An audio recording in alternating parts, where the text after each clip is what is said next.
चलिए बेटा, आज हम लोग डिस्कस करते हैं Hund's rule of maximum multiplicity. इस हुन्स रूल में क्या देखना है हमको, इलेक्ट्रॉन्स की फिलिंग देखते हैं डिफरेंट डीजेनरेट ऑर्बिटल्स में। अब क्वेश्चन ये है कि व्हाट इज डीजेनरेट ऑर्बिटल बेटा, what is degenerate orbital, see here.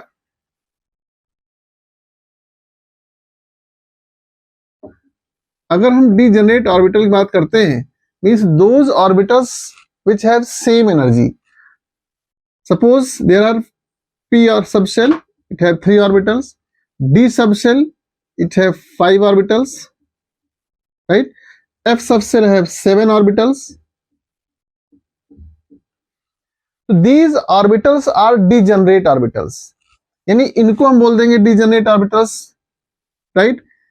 These d और subshell have degenerate, in 5 orbitals की एनर्जी सेम होगी, इन 7 orbitals की एनर्जी सेम होगी बेटा, इन 3 orbitals की एनर्जी सेम होगी।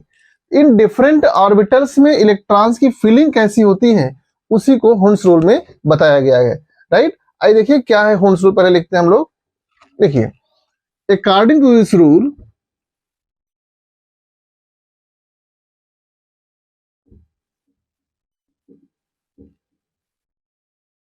Pairing of electron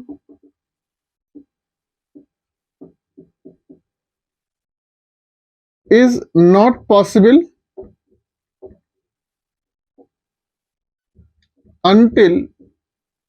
unless each of the degenerate orbitals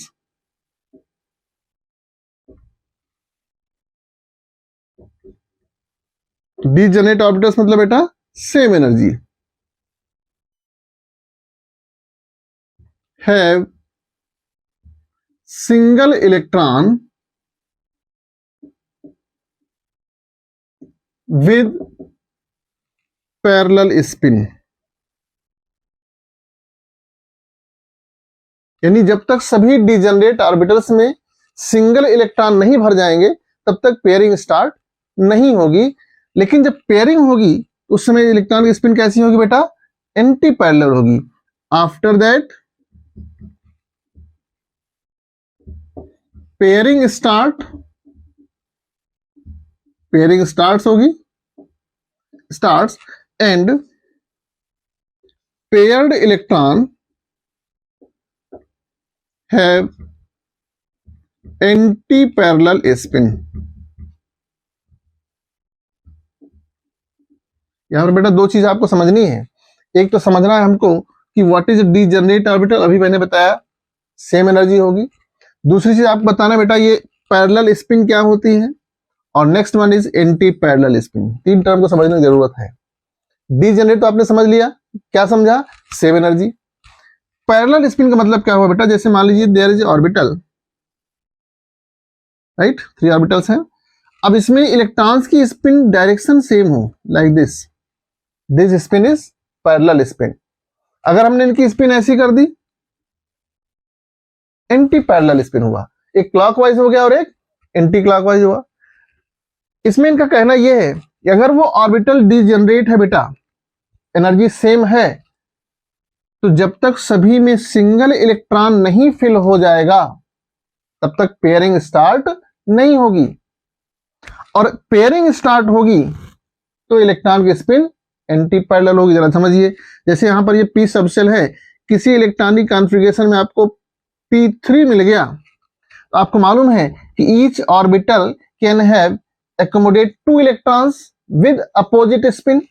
अब आपने भर दिया, ये लीजिए 2 इलेक्ट्रॉन्स 1 इलेक्ट्रॉन भर दिया आपने, लेकिन ये गलत हो गया। आपको क्या बताया, हुन्स रूल क्या बता रहा है कि साहब जितने भी ऑर्बिटल्स हैं जिनकी एनर्जी पैरेलल, जिनकी एनर्जी सेम है, सभी में पहले सिंगल इलेक्ट्रॉन फिल होगा बेटा। और जब ये सिंगल इलेक्ट्रॉन फिल होंगे, इनकी स्पिन कैसी होगी, पैरेलल होगी, एक ही डायरेक्शन में होगी। चाहे वो ऐसे भर दीजिए या फिर इनको ऐसे भी आप फिल कर सकते हो, लेकिन जनरली हम लोग ऐसे भर सकते हैं। ये भी सही है, ये भी सही है। स्पिन एक जैसी होनी चाहिए, सिर्फ सिंगल इलेक्ट्रॉन फिल किया जा रहा है। लेकिन जब फोर्थ इलेक्ट्रॉन आएगा बेटा, फोर्थ इलेक्ट्रॉन आएगा तो फोर्थ इलेक्ट्रॉन की स्पिन कैसी हो जाएगी भाई, देखिए 1 2 3, दिस इज फोर्थ इलेक्ट्रॉन बेटा, this is fourth electron, right. जैसे आपने इलेक्ट्रॉन्स फिल किए हैं वैसे ही इसकी काउंटिंग भी की जाएगी। This is first electron, second electron, third electron and this one is fourth electron, right. So this is the Hund's rule for filling of electrons in subshell, right. अब इसका हम यूज देखते हैं कहां पर है, किस तरह से इसको हम अप्लाई करते हैं। वेरी इंपॉर्टेंट यूज है, आइए देखते हैं जरा, समझिए।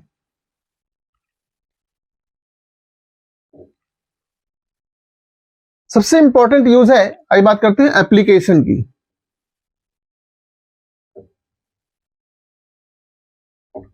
एप्लीकेशन ऑफ हुंस रूल बेटा,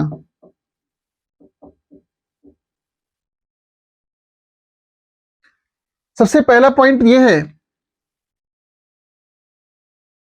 it determines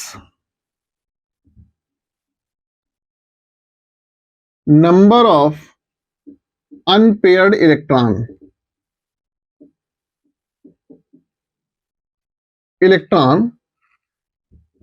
in the species।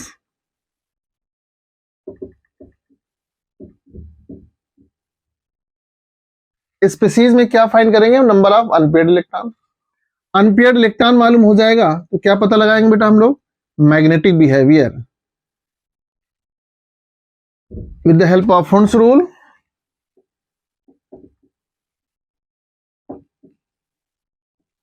Help of हुंस rule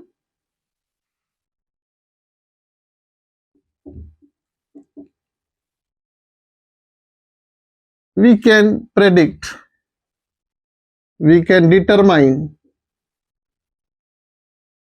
magnetic behavior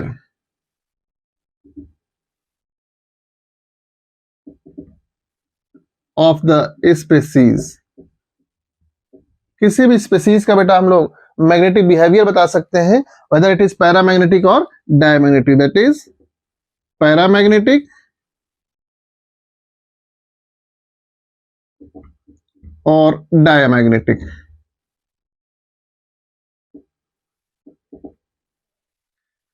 अब वो सब्सटेंस पैरामैग्नेटिक है या डायमैग्नेटिक है वो कैसे डिटरमाइन करेंगे, आइए देखते हैं। दूसरी चीज हम लोग बेटा, अगर अनपेयर्ड इलेक्ट्रॉन हमें मालूम हो गया है तो हम उससे मैग्नेटिक मोमेंट में निकाल सकते हैं। Magnetic moment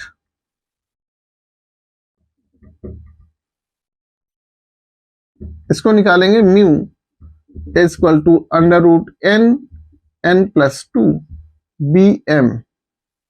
B M is Bohr magneton unit है इसकी। एन क्या है यहां पर बेटा, n is number of unpaired electron. अब आइए देखते हैं हम लोग कि कैसे उसका मैग्नेटिक बिहेवियर डिसाइड होगा, कैसे हम लोग उसका मैग्नेटिक मोमेंट फाइंड करेंगे। दिस इज बोर मैग्नेटॉन बेटा, Bohr magneton, right, BM Bohr magneton. तो अनपेयर्ड इलेक्ट्रॉन फाइंड करेंगे, पैरामैग्नेटिक बिहेवियर या डायमैग्नेटिक बिहेवियर समझते हैं क्या होते हैं ये सब्सटेंस, राइट। आइए देखिए,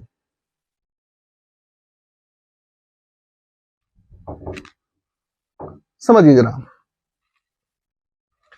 सबसे पहले बात करते हैं बेटा paramagnetic substances. What are paramagnetic substance?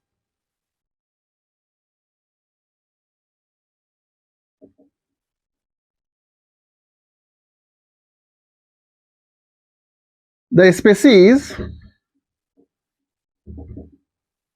having any unpaired electron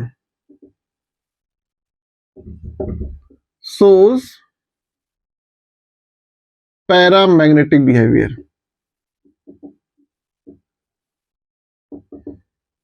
right, और अगर पैरामैग्नेटिक बिहेवियर हो रहा है, शो कर रहा है, तो क्या होगा भाई, इट अट्रैक्ट्स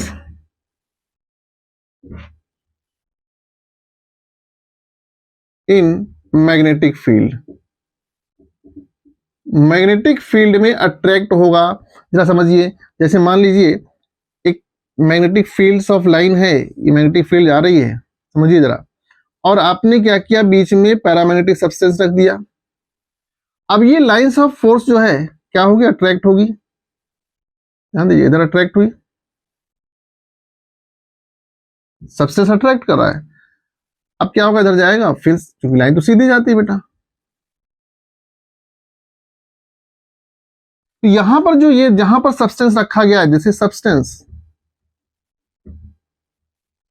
तो इस जगह पर मैग्नेटिक फील्ड ऑफ लाइन क्या हो गई है, डिक्रीज हो गई है। यानी it decreases, it means paramagnetic substance, it decrease magnetic fields of lines, magnetic lines या मैग्नेटिक स्ट्रेंथ कह सकते हैं, मैग्नेटिक फील्ड्स जहां भी रखा जाएगा, मैग्नेटिक फील्ड्स ऑफ लाइन जो है वो क्या होंगी, इधर ये डिक्रीज हो रही है यहां बेटा, राइट, अट्रैक्ट हो रही है सब्सटेंस की तरफ। और एक चीज ध्यान दीजिए, for paramagnetic substances, paramagnetic substance के लिए जो मैग्नेटिक मोमेंट म्यू होगा बेटा, that mu is not equal to zero, mu की वैल्यू जीरो नहीं होगी बेटा, राइट। क्या होगी अभी आगे हम बात करते हैं, जीरो नहीं होगी, जरा समझिए। आइए एग्जांपल डिस्कस करते हैं हम लोग बेटा, समझिए पैरामैग्नेटिक कैसे समझते हैं।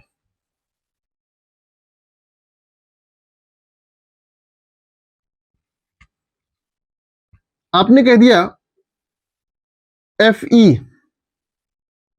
Fe2 positive and Fe3 positive बेटा, there are three different species. देखते हैं पैरामैग्नेटिक है, डायमैग्नेटिक है, क्या इसमें अनपेयर्ड इलेक्ट्रॉन है।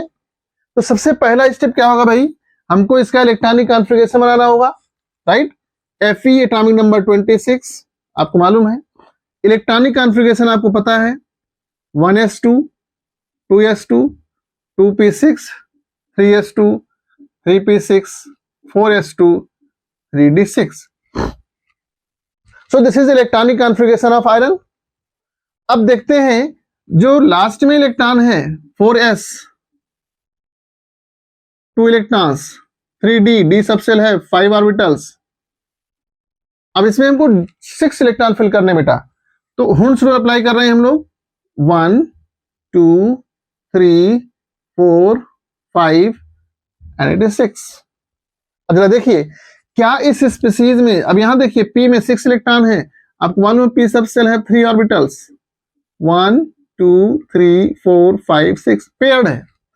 पीछे जितना भी आप देखोगे सबके सब पेयर्ड है, s भी पेयर्ड है, लेकिन आपको यहां पर जो d सबसेल दिख रहा है बेटा, इस d सबसेल में देयर इज अनपेयर्ड इलेक्ट्रॉन्स। कितने अनपेयर्ड है भाई, 1 अनपेयर्ड, 2 3 एंड 4। ये लास्ट के जो 4 इलेक्ट्रॉन्स हैं दे आर अनपेयर्ड। इस आयरन के केस में बेटा अनपेयर्ड इलेक्ट्रॉन कितने आ गए भाई, अनपेयर्ड इलेक्ट्रॉन आ गए 4, यानी n की वैल्यू हो गई बेटा 4, राइट। अब हमको इसका मैग्नेटिक मोमेंट निकालना है, कैसे निकालेंगे, सी हियर, आपके पास फार्मूला है n+2, राइट। अब आप वैल्यू पुट कर दीजिए, n की वैल्यू क्या रखेंगे भाई, 4 +2, यू कैन सॉल्व इट, √24। अब ये बेटा यूनिट इसकी किस में आ रही है, बोर मैग्नेटॉन में। थोड़ा सा आपको समझने की जरूरत है यहां पर, क्या है कि अगर ये √25 होता, कितना हो जाता भाई, ये 5, इसको सॉल्व कर लेते हम लोग, 5 बचता। और अगर ये √16 होता, अगर 25 में आंसर आ जाता 5, √16 हो जाता, कितना हो जाता बेटा ये 4। अब जरा ध्यान दीजिए, लेकिन ये वैल्यू कहां है, ये √24 है। अब ये √24 है बेटा, 25 के बहुत क्लोज है और 16 से बहुत दूर है। अब अप्रोक्सीमेशन का डाटा देखना बेटा, ऑब्जेक्टिव क्वेश्चन आपके एग्जाम में आता है, बहुत आसानी से सॉल्व कर सकते हैं आप। यानी 4 से ज्यादा होगा और 5 के बहुत क्लोज होंगे हम लोग, क्योंकि ये 25 के क्लोज है, 16 से दूर है। इसका मतलब हुआ इसका जो आंसर आएगा बेटा वो अप्रोक्सीमेटली आ जाएगा कितना, 4.87 बोर मैग्नेटॉन। ये बेटा अप्रोक्सीमेट आंसर है, ध्यान रखिएगा, अप्रोक्सीमेट 87 हो, 81 हो, 89 हो, इसी का, क्योंकि देखिए 5 के बहुत क्लोज पहुंच गए हैं, देखिए 25 24 के क्लोज है, तो अप्रोक्सीमेशन से आप आंसर फाइंड कर सकते हैं, आपको एमसीक्यू इसमें सॉल्व हो सकता है। एक इंपॉर्टेंट चीज ध्यान दिया जरा, देखिए नेक्स्ट Fe2 पॉजिटिव। अब यहां पर हमको 2 इलेक्ट्रॉन्स रिमूव करने हैं, कैटायन बनाना है बेटा। Fe का एटॉमिक नंबर आपने देखा 26। अब इस कॉन्फ़िगरेशन से बेटा जो आपके पास इलेक्ट्रॉनिक कॉन्फ़िगरेशन है, इसमें से आपको 2 इलेक्ट्रॉन्स रिमूव करने हैं। तो इलेक्ट्रॉन क्या हम 3d से रिमूव करेंगे या 4s से रिमूव करेंगे बेटा, जरा समझिए, क्योंकि Fe न्यूट्रल है। इसी इलेक्ट्रॉनिक कॉन्फ़िगरेशन, आप बच्चे गलती क्या करते हो, आप लोग क्या करते हैं, इस 26 में 26 एटॉमिक नंबर है और इस 26 में 2 इलेक्ट्रॉन रिमूव कर दिया, 24 बचा, और इस 24 का इलेक्ट्रॉनिक कॉन्फ़िगरेशन बनाते हैं। उसके बाद अनपेयर इलेक्ट्रॉन देखते हैं आप, बस यही गलती कर देते हैं। करना क्या है हमको, पहले इलेक्ट्रॉनिक कॉन्फ़िगरेशन बनाना है, राइट। फर्स्ट क्या बनाएंगे, इलेक्ट्रॉनिक कॉन्फ़िगरेशन बनाएंगे। इलेक्ट्रॉनिक कॉन्फ़िगरेशन बनाने के बाद बेटा आप क्या करोगे, 2 इलेक्ट्रॉन्स रिमूव करोगे। और इलेक्ट्रॉन कहां से रिमूव होता है, पहले लास्ट सेल से रिमूव होगा। अगर ये एटॉमिक स्ट्रक्चर है, ये first shell, second shell, third shell, fourth shell, electron last shell में पहले रिमूव होगा। बेटा जरा ध्यान दो, ये थर्ड सेल है, यानी यहां 3d बैठा है, 4s यहां बैठा है, दिस इज 4, लास्ट सेल है ये। तो अब अगर सेल देखोगे बेटा, ये फोर्थ सेल है, ये थर्ड सेल है, इलेक्ट्रॉन रिमूव करने की बारी आएगी, पहले कहां से रिमूव होगी भाई, फोर्थ सेल से, क्योंकि ये बाहर है। आप कहते सर जब बाहर है तो आपने इसको अंदर क्यों लिख रखा है, एनर्जी सीक्वेंस अबाव प्रिंसिपल, उसमें 4s की एनर्जी 3d से कम होती है बेटा। तो जब हमने इलेक्ट्रॉनिक कॉन्फ़िगरेशन बनाया है अबाव प्रिंसिपल के अकॉर्डिंग, लेकिन जब इलेक्ट्रॉन रिमूव करने की बारी आएगी तो हम कहां से रिमूव करेंगे, आउटर सेल से रिमूव करेंगे। तो बेटा जो Fe2+ का इलेक्ट्रॉनिक कॉन्फ़िगरेशन बनेगा वो ये बनेगा 2s2 2p6 3s2 3p6 3d6 4s0। देखो s से निकल गया इलेक्ट्रॉन, यानी इस Fe2 पॉजिटिव में s से इलेक्ट्रॉन निकल गया। अब यहां भी देखो भाई डी में कितने इलेक्ट्रॉन आ गए, 6 इलेक्ट्रॉन, 1 2 3 4 5 एंड 6, सेम कंडीशन। तो जितने अनपेयर्ड इलेक्ट्रॉन बेटा इस Fe में मिले थे, उतने ही अनपेयर्ड इलेक्ट्रॉन यहां भी मिल गए। इसका मतलब इसका भी मैग्नेटिक मोमेंट सेम होगा, म्यू की वैल्यू सेम आएगी। देखो 0 नहीं आया ना, पैरामैग्नेटिक होगा। जरा Fe3 पॉजिटिव बात करते हैं बेटा, जब Fe3 पॉजिटिव बात करोगे तो 2 इलेक्ट्रॉन S से निकल चुका है, अब एक और रिमूव करना है आपको। कहां से रिमूव हो रहा है बेटा, अब D से, यहां से निकल गया तो यहां से निकलेगा। इसका कॉन्फ़िगरेशन बनेगा 1s2 2s2 2p6 3s2 3p6, बेटा 3d5 हो जाएगा और 4s0। अब जरा यहां से कंपैरिजन करते हैं, S के 2 इलेक्ट्रॉन निकल गए और D से 1 इलेक्ट्रॉन निकल गया बेटा, तब बन गया 3 पॉजिटिव चार्ज, राइट। अब जब 3 पॉजिटिव हुआ, इसमें अनपेयर्ड इलेक्ट्रॉन फाइंड करोगे बेटा, ध्यान दीजिए, D subshell 1 2 3 4 5 according to Hund's rule. अब इस D सब सेल में कितने इलेक्ट्रॉन आ गए बेटा, 5। और ये 5 कैसे हैं, पेयर्ड है कि अनपेयर्ड है, बेटा आप बताओगे पेयर्ड है, अनपेयर्ड है। अनपेयर्ड मतलब n की वैल्यू कितनी आ गई बेटा, 5 आ गई। अब जरा फिर फार्मूले पुट करते हैं आप, तो वैल्यू पुट करेंगे तो आपके पास क्या आ जाएगा, √5, म्यू की वैल्यू निकाले बेटा, म्यू 5 + 2, आप सॉल्व करोगे आ जाएगा √35। फिर वहीं आ गए, अगर ये √36 होता, √36 होता तो कितना आ जाता, 6, और √25 होता बेटा आ जाता 5। इसका मतलब 25 से ज्यादा है और 36 के बहुत क्लोज हैं, तो 5 से ज्यादा आंसर आएगा और 6 के क्लोज आएगा बेटा। तो एमसीक्यू निकालने के लिए म्यू की वैल्यू सॉल्व करोगे भाई, तो ये अप्रोक्सीमेटली आंसर आ जाएगा 5.89 कर दीजिए, बोर मैग्नेटॉन। अब जरा ध्यान दो बेटा, इंपॉर्टेंट पॉइंट क्या, अगर आपको अनपेयर्ड इलेक्ट्रॉन मालूम हो तो मैग्नेटिक मोमेंट का आंसर आप निकाल सकते हैं, और अगर मैग्नेटिक मोमेंट मालूम हो बेटा तो अनपेयर्ड इलेक्ट्रॉन फाइंड कर सकते हो। जरा ध्यान दीजिए, यहां 4 अनपेयर्ड इलेक्ट्रॉन था तो 4.87 मैंने बताया, यहां 5 अनपेयर्ड इलेक्ट्रॉन है तो 5.89 बता दिया, यानी जो इसका डेसिमल नंबर से पहले जो होल नंबर आ रहा है यही अनपेयर्ड इलेक्ट्रॉन के नंबर्स हैं। तो अनपेयर्ड इलेक्ट्रॉन से मैग्नेटिक मोमेंट और मैग्नेटिक मोमेंट से अनपेयर्ड इलेक्ट्रॉन फाइंड कर सकते हैं आप, राइट। ये एक इंपॉर्टेंट पॉइंट आपको बताया मैंने, किसी भी स्पीसीज का कैसे हम मैग्नेटिक मोमेंट निकालते हैं और किस तरह से इलेक्ट्रॉन रिमूव करते हैं। This is about paramagnetic behaviour. Next बात करते हैं हम लोग बेटा किसमें, डायमैग्नेटिक में। आइए देखते हैं हम लोग। See here, diamagnetic substances. आइए देखिए,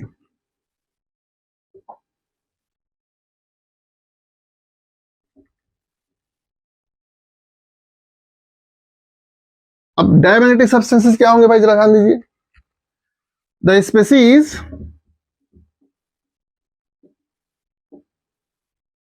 having no unpaired electrons shows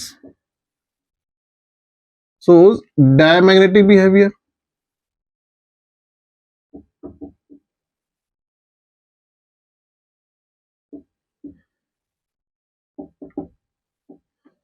जिसके पास कोई भी अनपेयर्ड इलेक्ट्रॉन नहीं होगा बेटा, ध्यान दें, अगर अनपेयर्ड इलेक्ट्रॉन है तो पैरामैग्नेटिक, अनपेयर्ड इलेक्ट्रॉन नहीं है तो डायमैग्नेटिक, यानी जितने इलेक्ट्रॉन हो सब क्या हो जाएंगे, पेयर्ड हो जाएंगे। सी हियर, दूसरा पॉइंट समझिए ना, for diamagnetic substances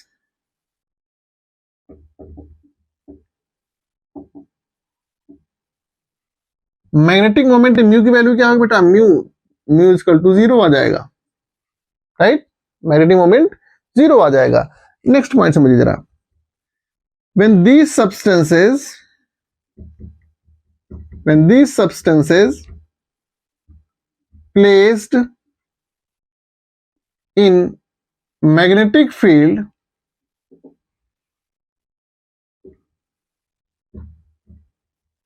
they are repelled by them। अब जब रिपेल होंगे बेटा, मैग्नेटिक फील्ड में रिपेल होंगे तो वहां पर जो मैग्नेटिक फील्ड्स ऑफ लाइन होगी वो क्या होंगी, इंक्रीज हो जाएंगी। मैग्नेटिक फील्ड्स ऑफ लाइन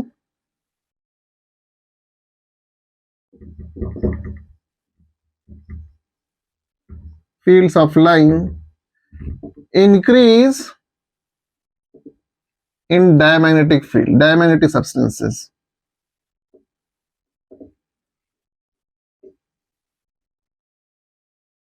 जरा देखिए कैसे इंक्रीज होगा। मान लीजिए ये एक मैग्नेटिक फील्ड्स ऑफ लाइन है, मैग्नेटिक फील्ड जा रही है, ये फील्ड स्ट्रेंथ है इसकी। अब इस मैग्नेटिक फील्ड में आपने क्या किया, एक सब्सटेंस रख दिया जो कि डायमैग्नेटिक था, राइट।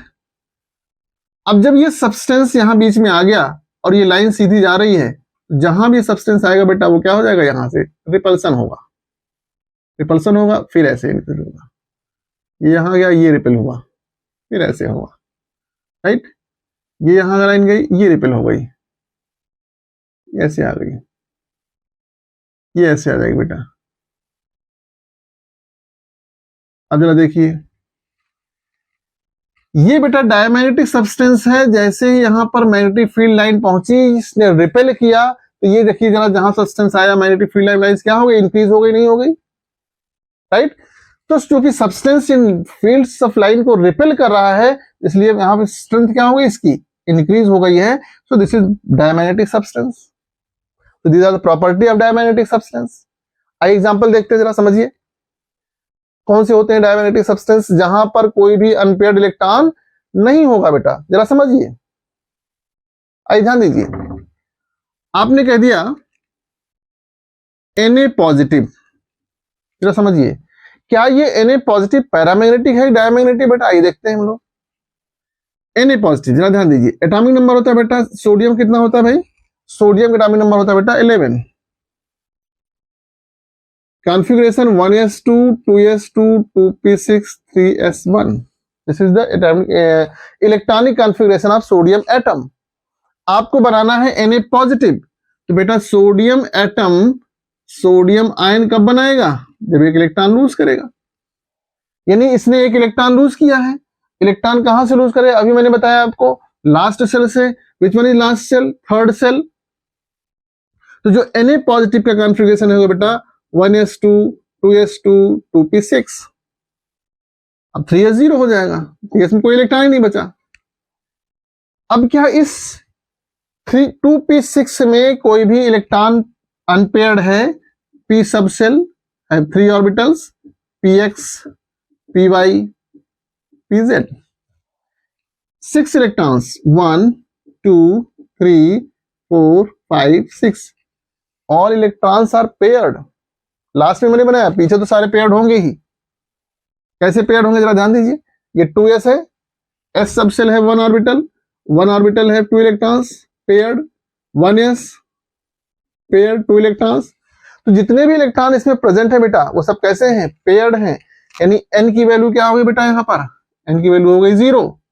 अब आप मैग्नेटिक मोमेंट म्यू निकालोगे, ये देखिए 0 0 प्लस 2 कितना आ गया, म्यू इक्वल टू 0, यानी इसका मैग्नेटिक मोमेंट हो गया बेटा 0। सो this is about your Hund's rule and application of Hund's rule, right.